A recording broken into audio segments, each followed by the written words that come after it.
ఇంటర్లో ఒకరు, బీటెక్లో మరొకరు. కర్నూలులో బేబీ 2.0. నిజాయితీ ప్రేమకు కాలం చెల్లింది. ప్రేమ పేరుతో యువత తప్పటడుగులు వేస్తూ జీవితాలను నాశనం చేసుకుంటున్నాయి. తాజాగా కర్నూలులో జరిగిన ఘటనే ఇందుకు ఉదాహరణ. ప్రేమ జంటపై జరిగిన హత్యాయత్నం కేసులో షాకింగ్ నిజాలు బయటపడ్డాయి. కర్నూలు జిల్లా గొనెగొండ్ల మండలం గాజుల దిన్నె దగ్గర ఉన్న ఎల్ఎల్సి కాలువ పక్కన అరవింద్ అనే యువకుడిపై దాడి జరిగింది. 4 వ్యక్తులు వేట కొడవళ్లతో అరవింద్పై దాడికి పాల్పడ్డారు. అతనితో ఉన్న యువతి తప్పించుకోవడంతో ఆమె ప్రాణాలతో బయటపడింది. సమాచారం అందుకున్న పోలీసులు ఘటనా స్థలానికి చేరుకుని తీవ్ర గాయాల పాలైన అరవింద్ను ఆస్పత్రికి తరలించి చికిత్స అందించారు. యువకుడిపై జరిగిన దాడిలో పోలీస్ విచారణలో ఊహించని నిజాలు బయటకు వచ్చాయి. అరవింద్ను హత్య చేసేందుకు అతని ప్రేయసే పథకం పన్నినట్లు పోలీసుల దర్యాప్తులో తేలింది. దీంతో ఆమెను అదుపులోకి తీసుకుని పోలీసులు విచారించారు. ఎమ్మిగనూరు పట్టణానికి చెందిన అరవింద్ ప్రస్తుతం డిగ్రీ చదువుతున్నాడు. తాను ఇంటర్ చదివే సమయంలో ప్రియాంక అనే అమ్మాయితో ప్రేమలో పడ్డాడు. వీళ్ల ప్రేమ వ్యవహారం ఇంట్లో పెద్దలకు తెలియడంతో ఇద్దరిని మందలించారు. అప్పటి నుండి ఇద్దరు దూరంగా ఉన్నారు. ఇంటర్ పూర్తి చేసిన ప్రియాంక ఎమ్మిగనూరు సమీపంలో ఉన్న ఓ ప్రైవేట్ ఇంజనీరింగ్ కళాశాలలో చేరింది.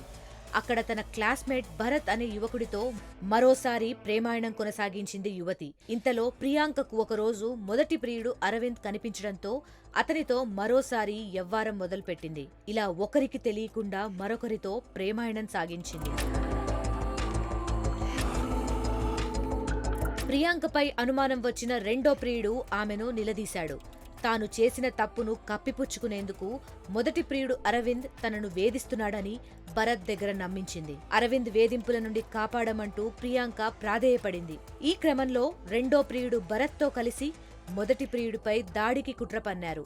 2 రోజులు ముందుగానే గాజుల దిన్నె ప్రాజెక్టు వద్దకు ప్రియాంక వచ్చి రెక్కీ నిర్వహించి వెళ్లింది. మంగళవారం అరవింద్ను గాజుల దిన్నె ప్రాజెక్ట్ వద్దకు తీసుకువెళ్లింది. ఇదే విషయాన్ని రెండో ప్రియుడు భరత్ కు ప్రియాంక సమాచారం ఇచ్చింది. అతడు తన స్నేహితులతో కలిసి వేట కొడవళ్లతో అక్కడికి చేరుకుని అరవింద్పై దాడి చేశారు.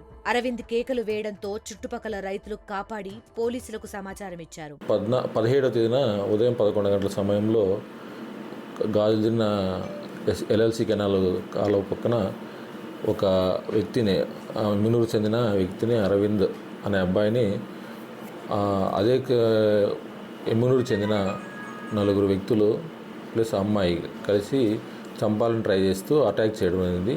దానిలో భాగంగా ఆ అబ్బాయి వెంటనే మేము స్పందించి ఆ అబ్బాయిని ఎమ్మినూరు హాస్పిటల్కు షిఫ్ట్ చేశాము. యాజ్ పర్ అక్కడున్న పరిస్థితులు చూస్తే ఈ అబ్బాయిని బ్రూతల్గా వేట కొడవలతో నరికినట్లు ఉండి వెంటనే అబ్బాయిని షిఫ్ట్ చేయడం వల్ల ప్రస్తుతానికి అబ్బాయి ఆరోగ్యంగా ఉన్నాడు. సో అందులో భాగంగా ఇన్వెస్టిగేషన్లో భాగంగా మిగతా అందరినీ విచారించుకొని తొందరలో అరెస్ట్ చేస్తామని కోరుతున్నాను. అతన్ని అరెస్ట్ చేసి రిమాండ్ పంపించి అబ్బాయికి న్యాయం చేయాలో చూస్తాము. ఇదంతా ఎలాంటి ప్రేమ విషయము అని ప్రస్తుతం తెలిసింది. ముఖ్యంగా ఈ జలసి అంటే అమ్మాయిల విషయంలో, ప్రేమ విషయంలో గొడవలు జరిగినాయి.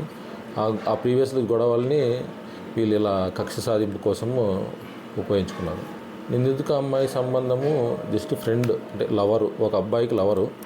మిగతా వాళ్ళకి భరత్ అనే అబ్బాయి వాళ్ళ ఫ్రెండ్స్ మిగతా ముగ్గురు. విచారణలో యువతిదే పక్కా ప్లాన్ అని తెలిసి పోలీసులు అవాక్కయ్యారు. నిందితులను అరెస్ట్ చేసినట్లు సిఐ గంగాధర్ తెలిపారు. చూశారా, ప్రేమో ఆకర్షణో తెలియని వయసులో యువత పెడదారులు పడుతున్నారు. దాడి చేసి మరీ తమ ప్రతాపాన్ని చూపిస్తున్నారు. ఇప్పటికైనా అర్థం చేసుకుని జాగ్రత్త వహించండి.